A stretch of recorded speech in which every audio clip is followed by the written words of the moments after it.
Welcome to day 2 of the Houston Global Freight Summit.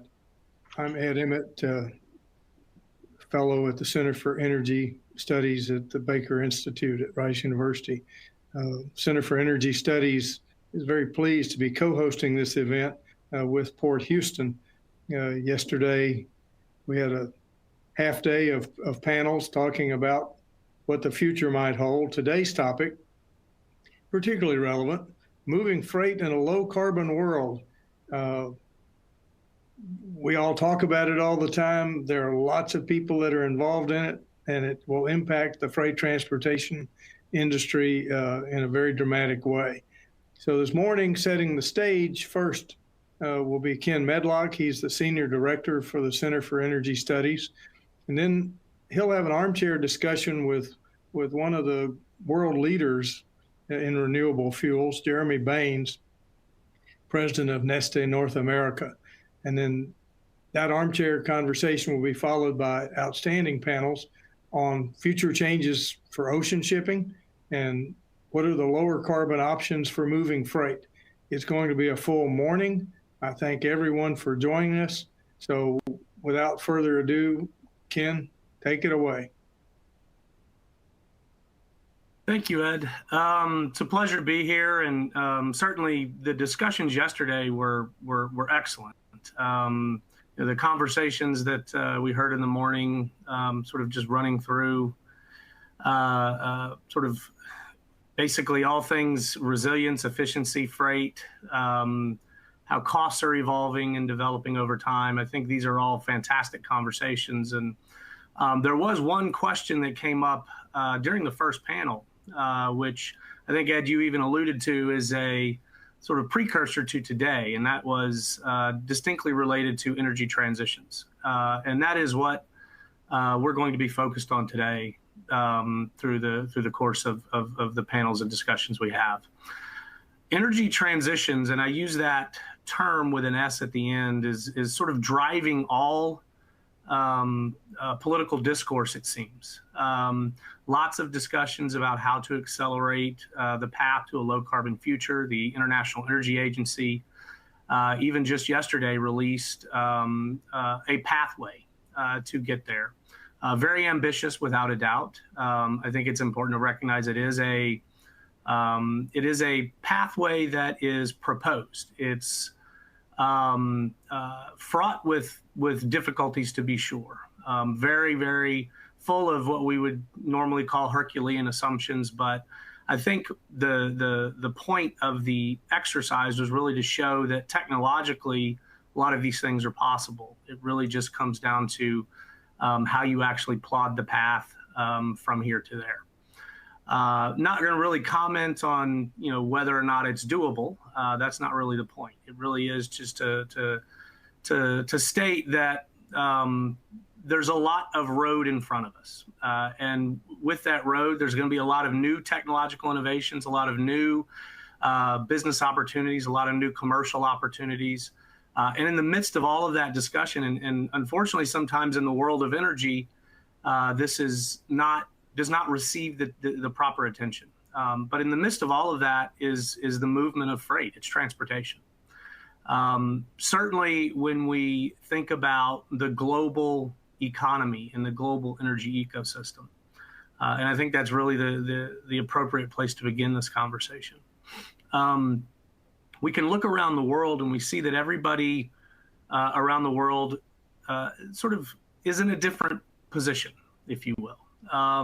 There are individuals in wealthy countries that have adequate access to energy services, modern energy services, can often not even really think about whether or not supply chains are holding up under various stresses, because they can go to the grocery store, they can go to the market, whatever you want to call it, right, and get what they normally get without ever thinking twice about how it got there. Yet there are still places around the world where that's not true. And ultimately, when you start to talk about economic development and the resilience of supply chains and the interconnectedness of societies, transportation and the movement of freight come headlong right into the center of that conversation. That's actually why it's important to roll it up into, in a very profound way, any conversation about energy transitions. Because when we look forward to 2050, and yes, 2050 is a rather arbitrary number, but it's the one that everybody tends to focus on right now. It's 29 years away. We all know that. But how we actually get there and think about the demand for energy and how it will evolve is something that a lot of people are really focused on. The current energy ecosystem, the current movement of freight, the current global economic system is largely driven by a relatively small handful of the world's countries, of the world's population.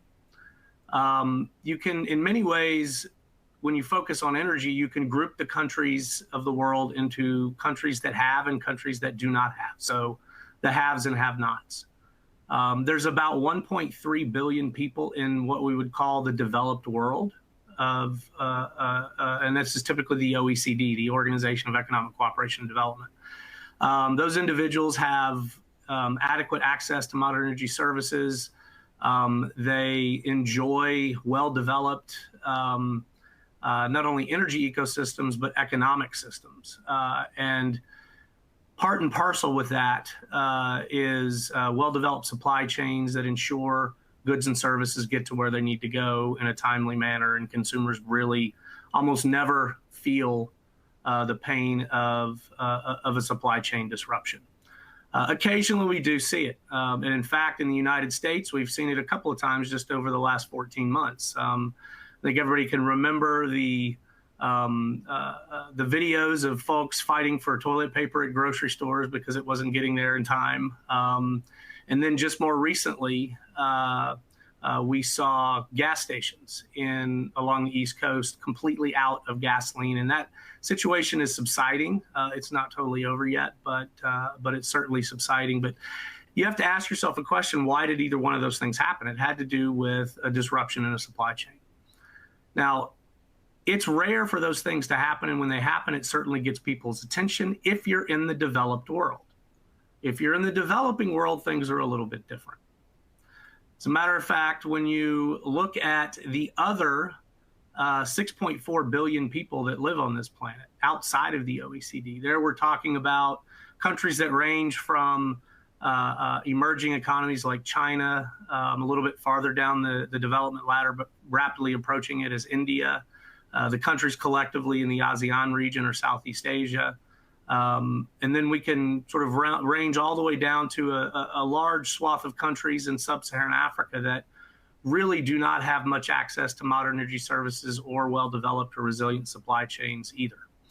All of those individuals are striving to achieve the types of standards of living that we enjoy in the developed world.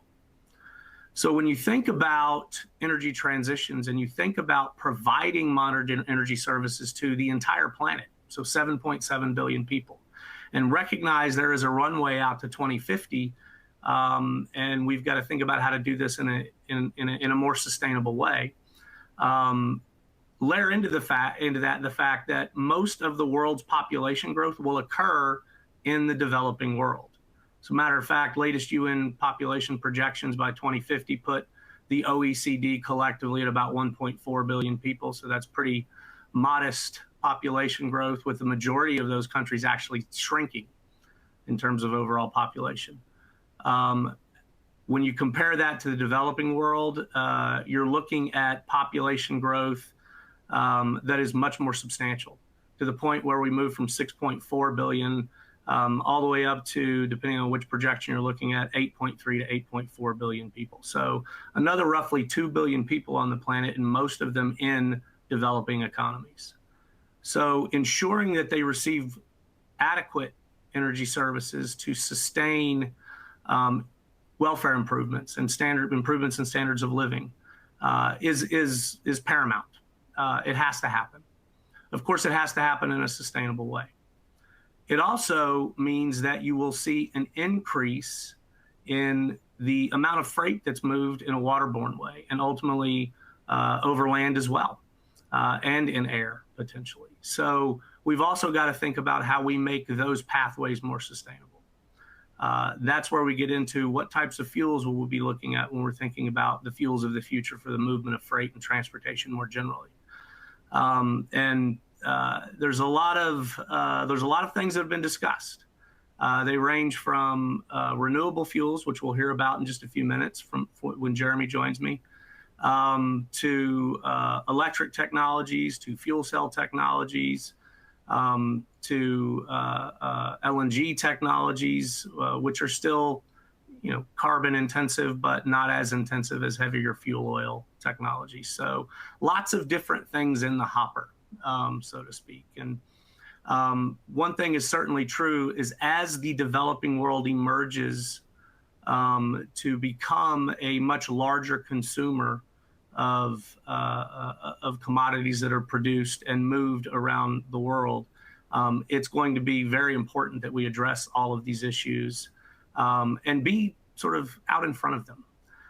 One thing I think that is very important to think about, and I've talked about this quite a bit in previous forums and written about it, but when we talk about how new technologies can be integrated into the global economy, it's important to understand that it's not just about the cost of making the widget, so to speak. So it may be that there is a technology out there that can produce whatever it is you're aiming to produce at a lower cost than the incumbent. However, if deploying that technology, integrating it into an economy, developing all of the value chains and supply chains associated with its ability to do its job, if all of those bear costs that make it more expensive than the incumbent, then you run the risk of that technology falling into the proverbial valley of death. And so it's important that we take a hard look at the technologies that are being proposed and think about sustainability, not just through an environmental lens, but also through an economic lens, because there is an overlap in that Venn diagram. And that overlap is where we can actually make significant progress as technology continues to improve, as new innovations continue to tilt the landscape, because that will definitely happen. But what it means is that we have to always be cognizant of the economic variables, not just the technological variables. So with that, I actually do want to invite Jeremy Baines to join me. I think that might be a really good segue into where our conversation will be going. Jeremy is the president of Neste North America. Jeremy, good to see you. Nice to have you here with me. Hi, Ken. Yes, and thank you, Ken, and thank you, Rice University Baker Institute, for inviting me here. Looking forward to our armchair discussion. They're all lined up in the back for the days that we meet face to face. It's fantastic. I look forward to that as well. Well, Jeremy, I guess before we sort of get started into the meat and substance of what we're going to talk about, I wonder if you could just take a few moments to talk a little bit about Neste and the evolution of the company and sort of how you came to the role that you're in. Sure, no, absolutely. So Neste is a company that's been around for over 70 years.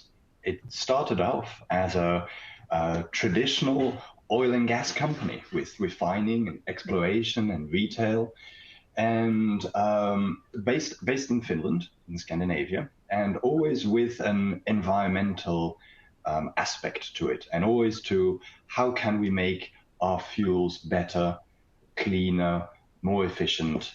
So that's always been one of the driving factors behind it.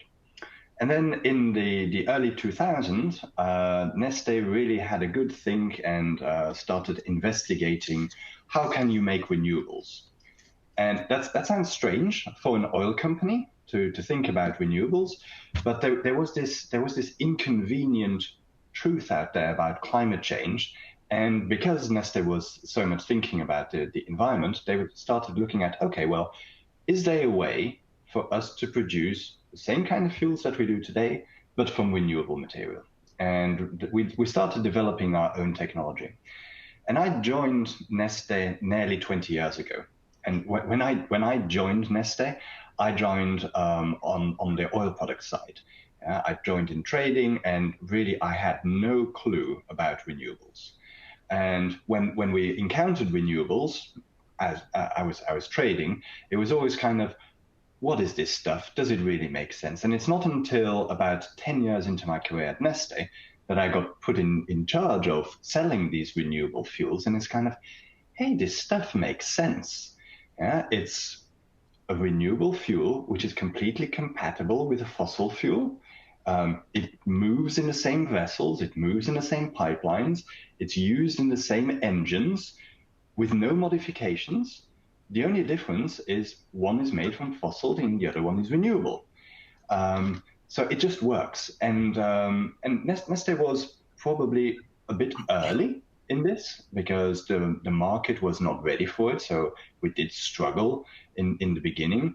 But now I think it's clear that renewables is a solution that works today.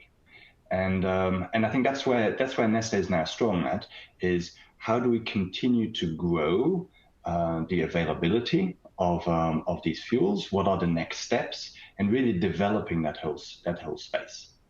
So that's really interesting, and it speaks directly to what I was talking about when I referred to the proverbial valley of death. And renewable fuels, the fact that you can leverage legacy infrastructures is, I think, incredibly valuable. One question that I have, and this is a very sort of broad topic, but it's a hot topic. It's one of circular economy, and certainly renewable fuels, I think, fit squarely in that realm. I wonder if you could talk a little bit about the types of feedstocks that Neste uses, and sort of get into how that actually presents an opportunity for circularity in the use of fuels. I think, Ken, thank you. Circularity is, in my book, a really important concept and something that we're really looking at. And there are two ways of looking at it. One is our fuels, these renewable fuels, the carbon inside it was carbon that was previously in the atmosphere. So we are reusing the carbon in the atmosphere. So that's one circular economy. You continuously reuse it. Actually, the only reason why renewable fuels are not net zero today is because there is some carbon used in the manufacture of it. We use energy to produce these renewable fuels, and carbon is used in the transportation. You were talking about marine shipping, or trucking. When you move the feedstocks and you move the final product, that's the carbon. But apart from that, there's no new carbon that goes in the atmosphere. So it's one circular economy. The other circular economy is, as you were talking about, feedstocks.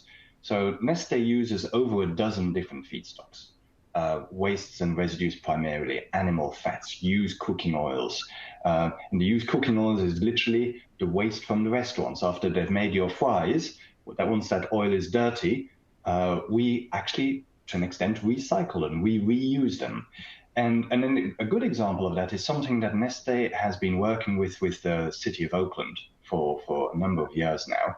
We collect used cooking oil from the restaurants in the municipal area. We convert it into renewable diesel. And now the city of Oakland's municipal fleet runs off the waste of their restaurants to an extent. Yeah, so another example of circularity, or Dallas-Fort Worth, the airport. We collect all the used cooking oil from all the restaurants there. We now have the capability of converting those into sustainable aviation fuel. So you can imagine in the future, you'll have flights out of DFW flying off the waste from the restaurants at that airport. Obviously, the scales are not the same, but the principle is there that you can create these circular economies. Yeah, that's really interesting. I want to kind of bring the concept of circularity to ports. You mentioned airports. That's obviously one. I know in previous conversations you and I have had, we've talked about this a little bit, but in terms of renewable fuels and their applications for heavy trucking, use in heavy machinery, even shipping, I wonder if you could talk a little bit about that, how that's evolving, and where you actually think it might go. Yeah, so I think, again, this is one of these areas where you go, gosh, that just makes sense. Yeah, you've got all this infrastructure in the ports. You've got the fueling stations, the card locks, truck stops. You've got all the trucks moving in and out of these port areas It's usually heavy equipment, not easy to electrify, not easy to put into hydrogen. And by making one simple choice, you can reduce the emissions from that equipment by 80%. And that simple choice is just to move from a petroleum fuel to a renewable fuel. That's all you need to do. It drops in. So, and as this fuel combusts more cleanly, it also reduces the other emissions. It's not just greenhouse gas emissions, but the other pollutants. So in these port areas, these airport areas, where they are often disadvantaged communities, you are then also reducing the environmental burden on those communities by switching the fuel. And there's no cost in terms of infrastructure because it's all there. So the valley of death that you're talking about of other technologies doesn't exist because the infrastructure is there, the knowledge is there, the know-how is there. And I think that's probably why we also see in Houston, and talk about Houston specifically because there's a lot of oil refining and capability. That's why you see a lot of the oil majors looking at renewable fuels. They have the refineries. They are in the business of making liquid fuels. They're in the business of liquid energy. And they can use their existing assets, their existing skill set, and rather than using petroleum, they would use renewables. So a lot of it is completely compatible. Yeah, that's really interesting. There's another big issue that is sort of capturing headlines periodically. It has to do with plastic waste. I know there's been a lot of innovation in terms of how do you think about plastic waste, sort of capturing it, recycling it, turning it into fuels or other valuable commodities. Is Neste in that space, and what are the plans going forward? Yes, we are starting to get into that space, and there are a couple of different angles to this. One is we can make the feedstock for the petrochemical industry, but the feedstock that we will make is renewable. The feedstock that the petrochemical industry uses today is petroleum-based. So that is one angle. And then the other angle is you mentioned about all this waste plastic. So we are developing with partners the technology to not only collect that plastic, but then chemically recycle it. So a lot of the recycling today is mechanical recycling, which over time destroys those polymers. The way that we would do it, that plastic would be able to be reused again and again and again. And again, one of the aims that Neste is looking at is drop in. It has to work with the existing technology there. So it has to work with the methods that the petrochemical industry uses today, because otherwise you have a huge capital expenditure that you need to do to be able to use it. So we're really looking for how can you have existing technology, but you just use a different feedstock. So that's certainly something that Neste is looking at. Now that's very interesting. So I want to ask you probably a bit of a harder or more difficult question here. I'm going to connect it back to how you originally came into Neste.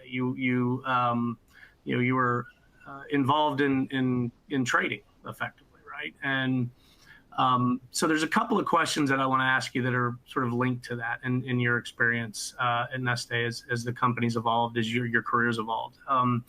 The first one is in terms of the market for renewable fuels. How robust is it, and where do you think it will develop? How has it developed? And what does the competitive landscape look like? I think the market is certainly growing. I mean, it's clear that we need, as a society, to do something about climate change. Even in the US, California has kind of led the charge with a low carbon fuel standard. But on a federal level, the renewable fuel standard has been in place for many, many years. Oregon has got a clean fuel program. Washington State just recently joined the clean fuel program. If you look at Canada, British Columbia already has one, and they're going to be implementing a federal one. So you see that there's the desire not only from the legislators and regulators, but it's also the companies asking for it. It's also the consumers asking for it. So we see a clear demand-driven a pull for these fuels. In the European Union, there's a lot more on the mandate side, but it's also because the people want it, the companies want it. So there's a different approaches, but it's all driving in the same direction, that we need to tackle climate change. Biofuels is one of the very easy things that we can do today. And then let's also work on the harder things, the EVs, the hydrogens, these other technologies, but they're further out. And every molecule of CO2 that we put in the atmosphere today is one that you can't catch up.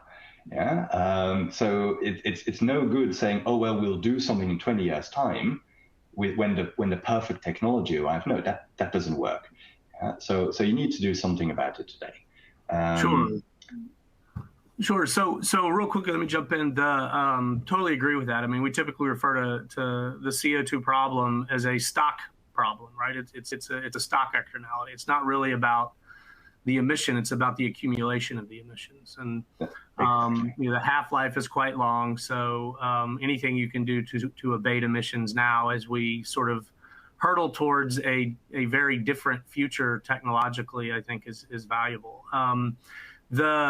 You mentioned policy, and policy is I think critical on many fronts when we talk about energy. And this is not new, right? It's been true forever. It's just taking a different kind of a different lens to it now, with concerns about climate sort of entering in the discussion. I wonder if you could, talk a little bit about the types of policies. You mentioned the low carbon fuel standard in California. You mentioned renewable fuel standard in the U.S. You mentioned some of the mandates in Europe. I wonder if you could, briefly expand on, how important those policies are. What role does, when you're thinking about these policies or mandates as they come into play, what role does a full life cycle analysis play in the adaptability of those policies to new technologies and the integration of things like renewable fuels? I think it's clear that policy is extremely important to be able to change the direction of this ship. The fossil fuel industry has had 100 years to develop the economics of scale, to embed itself in legislation and regulation. The biofuels industry has only been there for a decade, maybe two at most, and doesn't yet have those economies of scale. So having clear policy and clear direction for where society wants to go to is very important, because then you can make the investments for it, because these are big investments that need to be done. I think a good example of policy choices is the bill currently that Senator Whitehouse has put forward for sustainable aviation fuel tax credit. That would enable this really nascent industry of sustainable aviation fuel to really take off, pun intended. Yeah, you can, and again, it's the same thing. This is a molecule that works in jet fuel today. It's a direct substitute for it. So these policy choices are important, but then the life cycle analysis is important too, because you need to be able to see how big is actually the impact that this is producing. So if you take an EV, and I drive a small EV here in Houston, depending on what electricity goes in it, you've either got a good life cycle analysis of it or not. Yeah? It's not the electric car itself doesn't produce anything. Yeah? But the electricity has to be generated somewhere. In the same way that biofuels, you need to figure out, hey, what feedstock went into it? How is it transported? How is it manufactured? And then you can actually compare apples to apples. Actually, talking about the production side, that's why Neste has committed to net zero production by 2035, because then there's no additional emissions from the production side of these fuels. if we can then also work on the feedstock side, how do we collect it? Because there's new ideas beyond the vegetable oils and the waste and residues today. If we can get that to zero and the production to zero, you actually have a net zero fuel. And this is completely possible.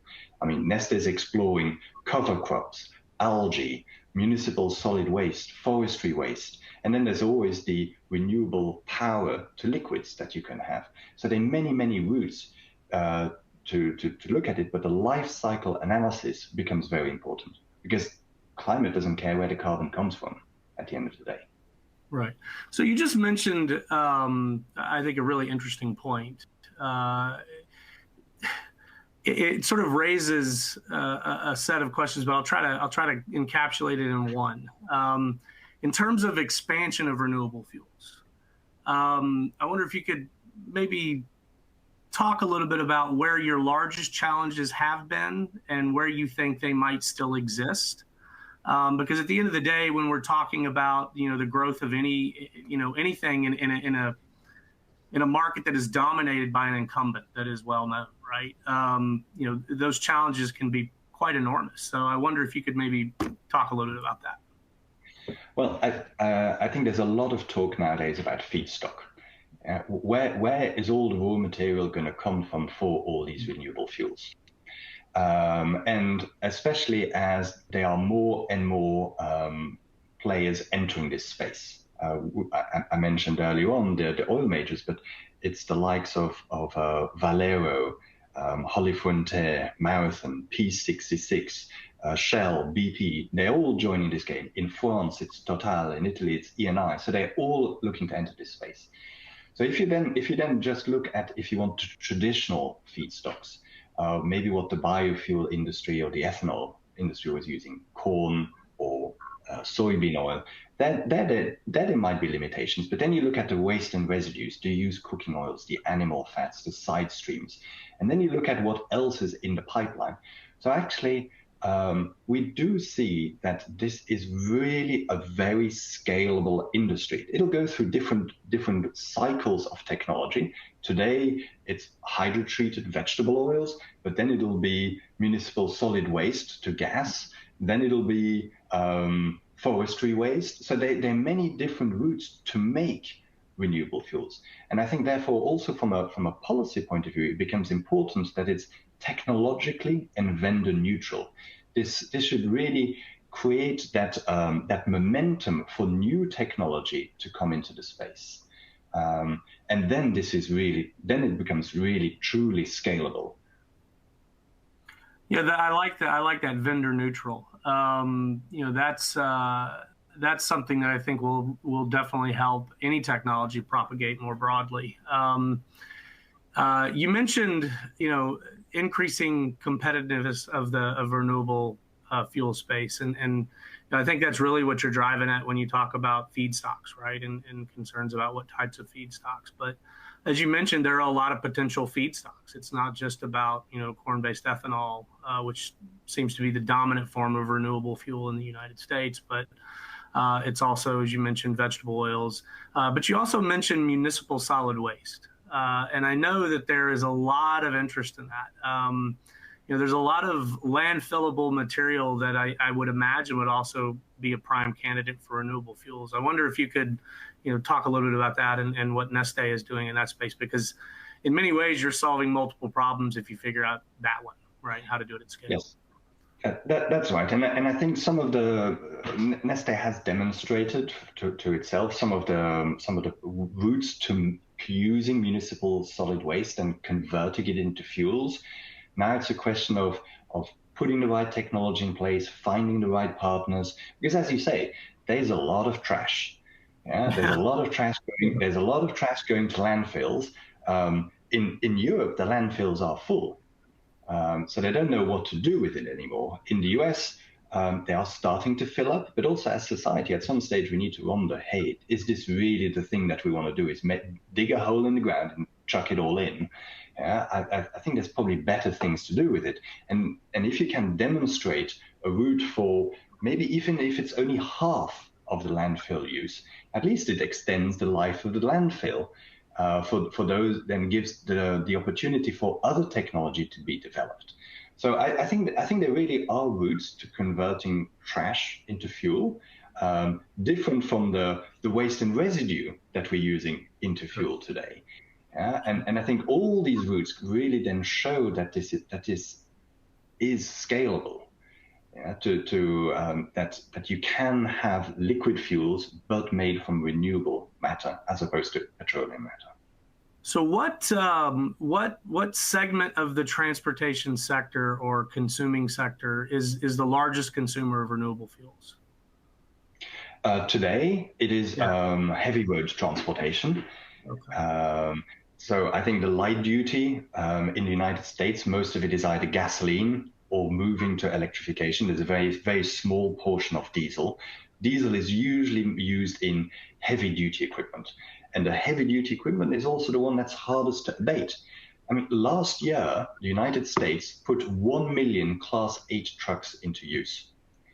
The average life, the life of the fleet, the age of the fleet is between 11 and 13 years. So those vehicles coming on the road today will be driving for the next decade on liquid fuels, because you can't electrify an internal combustion engine or switch it to hydrogen. So the opportunity is that, hey, well, you change the fuel on those. And every day that goes by, those trucks are still being built. And so we see that heavy duty is going to be an important segment. It'll decrease over time. And then you look at the next wave. What is the next wave? It's either marine or it's aviation.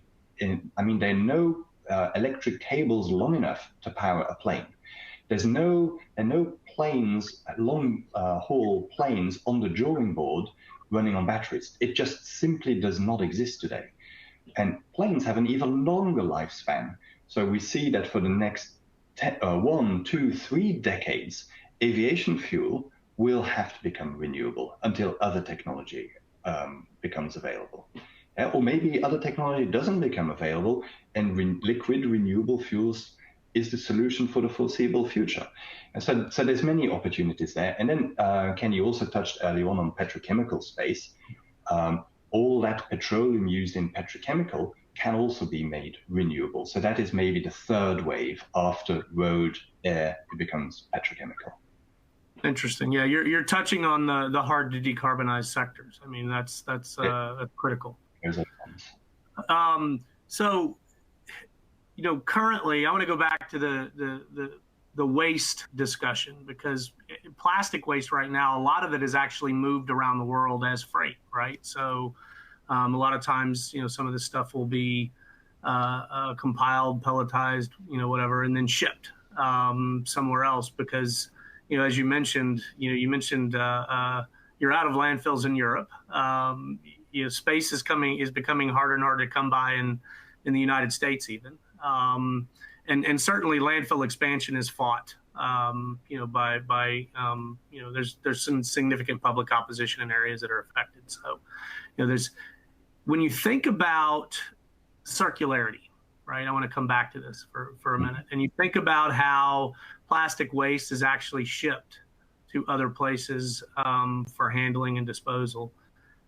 What sort of opportunities does that open up for recycling plastics and thinking about, using them, breaking them down, as you said, chemically, right? And using them in other processes in different places in the world, right? Where some of this stuff is being shipped. Yeah, I think it's actually hugely exciting because this is, you can actually create whole new industries from this. Large municipal areas, and take a satellite photograph of the United States at night. Yeah, everywhere where there's light, that's where you've got a lot of people living. That's where a lot of waste is produced. So those would be the areas where you could have, in the future, these facilities that would collect all this waste and then convert it into fuels that can then be used locally. And imagine a future where the plastic is made from renewables and then is reused. So the future could really be circular, that all the carbon in the atmosphere gets reused again and again, either as a fuel or it comes back as a plastic. The plastics get reused. So this circularity is really scalable to a truly global solution. I think that's fascinating because, I mean, as you know, there are movements around the world to ban certain types of single-use plastics, and there's active debates about whether or not that's a smart thing to do. Certainly the medical industry is a large user of plastics, and we saw, how important they are through the pandemic. We've seen that, firsthand. If there's a way to make the life cycle of plastics actually circular, right? I think that does a lot to solve a lot of the discussions, right? And it goes back to something that I raised and you've mentioned as well, is you don't have to dispatch of legacy infrastructure. You can continue to use the same facilities, the same processes. It's just about how you're actually creating circularity in the process. And I think in terms of plastic is not the problem. It's what goes into the plastic is problematic, and what happens with the plastic once it's been used is a problem. But if you can tackle both of those ends, so what goes into the plastic, if you make that renewable, and if you can reuse the plastic at the end of its life, then it's no longer an issue, because plastic cannot be simply wished away and replaced with something else. Yeah? So you have to make it more sustainable. And I think that's also one of the core things of Neste is sustainability. Right. How do we make sure that the inputs that we use truly are sustainable and are helping this balance? And on the output side, how do we make the fuels then more sustainable as well? Yeah, so sustainability is an important aspect of this circularity. Absolutely. So the rest of the day is going to set up for discussions about future. We have a panel on the future of changes for ocean shipping, a discussion about low carbon options for moving freight. This discussion sort of teases a lot of what's going to be talked about later in the day. And I wonder if you could just comment on, Neste's activities in terms of ocean shipping. I think from what we've talked about, it hasn't been quite that robust yet, right? But it seems like a natural fit. So I wonder if you could talk about inroads or possibilities, and potentially even what barriers might exist for more full integration. Mm-hmm. Yeah. So currently, can you write? Currently, our focus has really been on road transportation. And then in the second wave, aviation, and then polymers and chemicals. But obviously, a huge amount of freight is shipped over the oceans.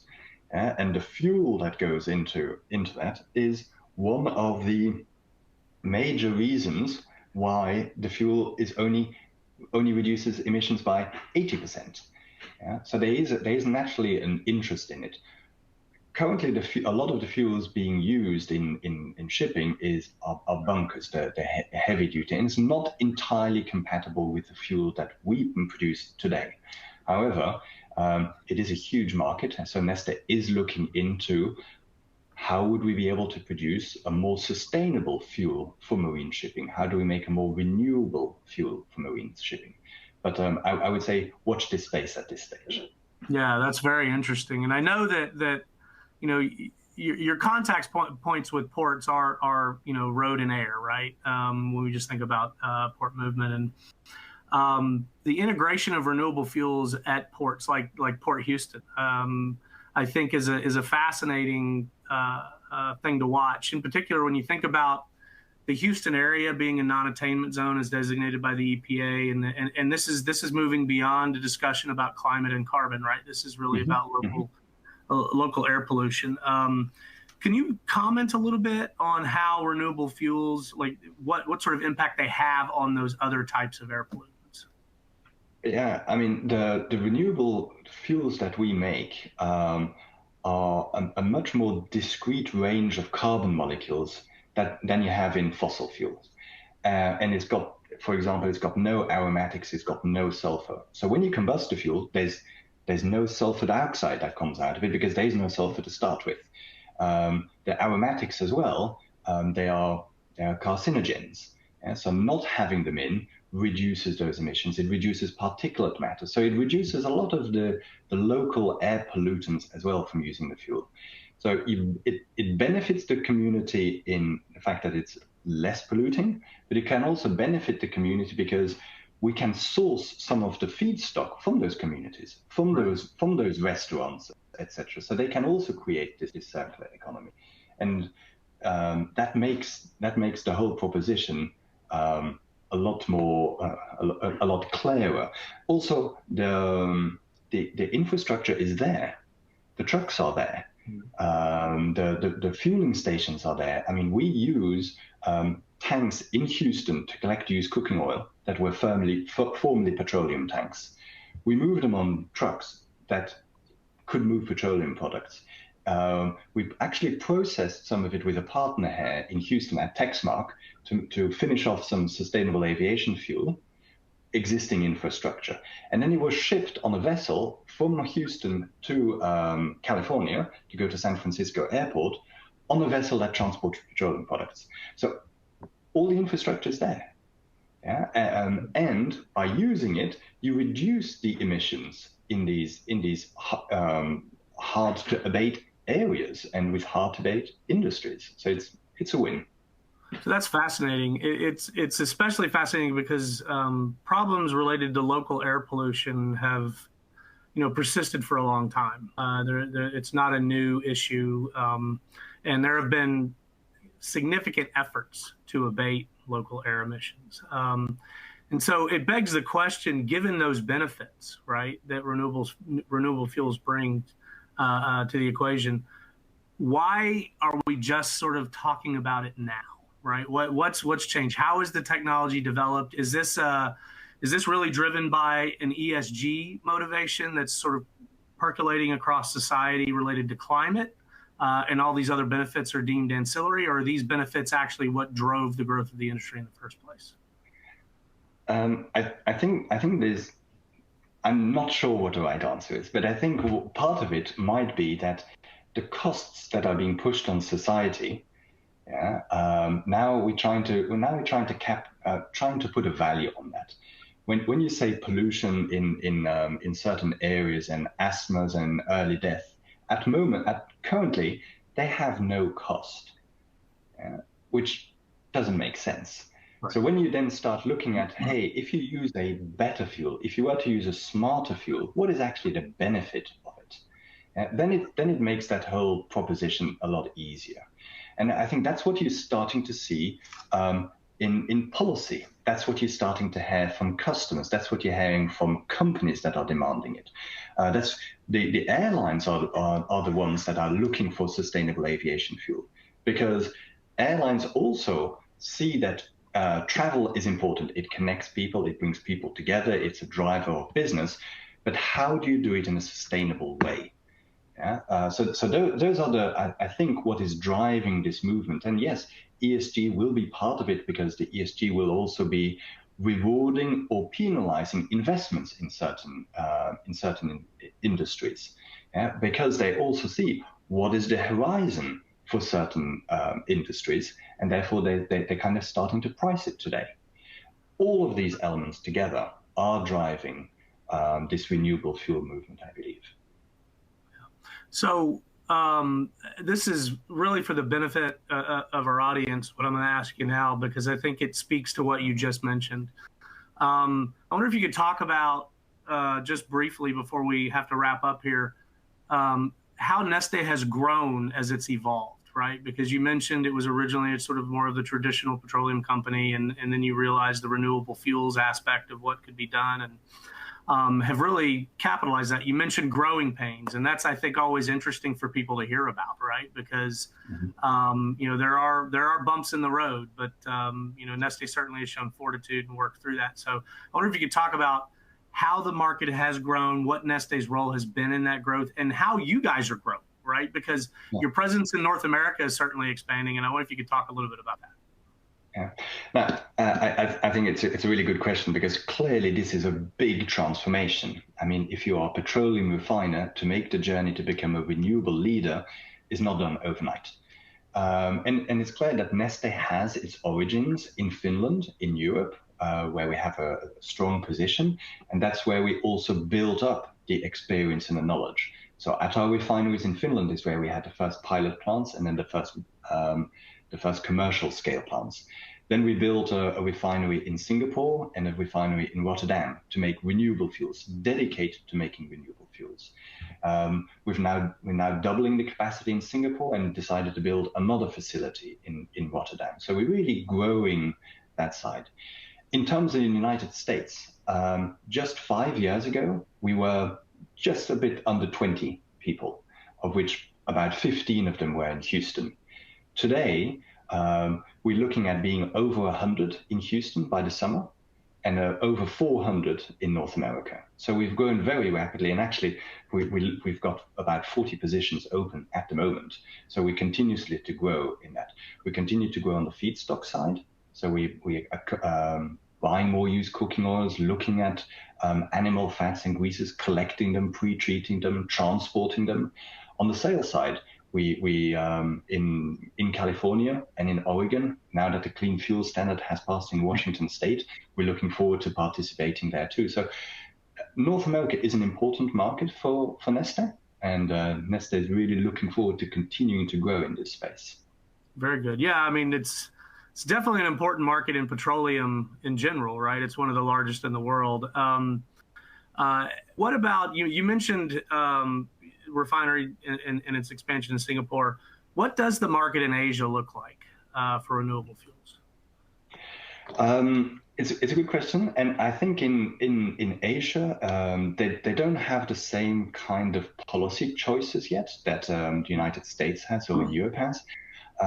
We think that Asia is probably going to move very rapidly in aviation fuel, sustainable aviation fuel, and then the polymers and chemicals side. The road transportation fuel, conversely, might take a bit longer than in Europe, but certainly we expect to see strong growth in aviation and chemicals. Yeah, that's very interesting because collectively Asia, if you just think about India, China, and Southeast Asia, it's about 3.4 billion people. And, it's a massive potential market for, I think, all forms of energy, quite frankly. And that's why I asked the question, because there's also a massive waste issue in a lot of these countries. So there is, and the potential to leapfrog some of the specifications. So if you look at the types of diesel fuels, because our renewable diesel competes with petroleum diesel. If you look at the quality of those fuels, and if you were to jump from that to renewable fuel, the environmental and pollution benefits would be quite considerable. Also, looking at the age of the fleets that they have, it's older engine platforms. They would benefit even more from using a cleaner fuel, a smarter fuel. So the potential benefits to the societies of moving to renewable fuels are quite immense. Yeah, I think that's fascinating. If for no other reason, what you just mentioned, there's a lot of relatively old legacy infrastructure that is more difficult to turn over in lower income regions. And so figuring out how to actually reduce the environmental footprint of those legacy assets is vital. Because this is a global issue. So fascinating thing to explore. Jeremy, we're right up against it on time. I know we've got to roll to our next panel, and I've been told to give it a 5-minute break so everybody can transition from one to the next. So do you have any final words you want to say? No, Ken, I'd just like to thank you again. I mean, this has been a fascinating discussion, and really, I think what a huge opportunity for Houston, for Texas, for the United States to grow into these renewables. We have the experience, we have the technology, we have the assets. Now it's just a question of having the right policies to convert it to smart fuels for the future. So I think great opportunity here, and looking forward to listening in on the rest of this of the summit. Absolutely. I'm going to piggyback on what you just said, Jeremy, in closing. I surveyed all of the fellows at the Baker Institute about the future of Houston. And because everybody's working in different areas of the energy space. And we recently posted a piece that sort of encapsulates all of that discussion. And some of the points that we've raised in this conversation are serendipitously captured in that piece. So I was really, really glad to have this conversation with you. And I encourage everybody to look into what Neste is doing, look at the article that we just posted on the future of Houston if you're local and really curious. And in fact, it applies anywhere where there's energy infrastructure because of the depth of expertise and the types of skill sets that are needed to really fuel the future in a more sustainable way. So, Jeremy, thank you for joining me. I really appreciate it. I look forward to seeing you in person soon. My pleasure. Look forward to it. Take care. Bye-bye. Bye-bye.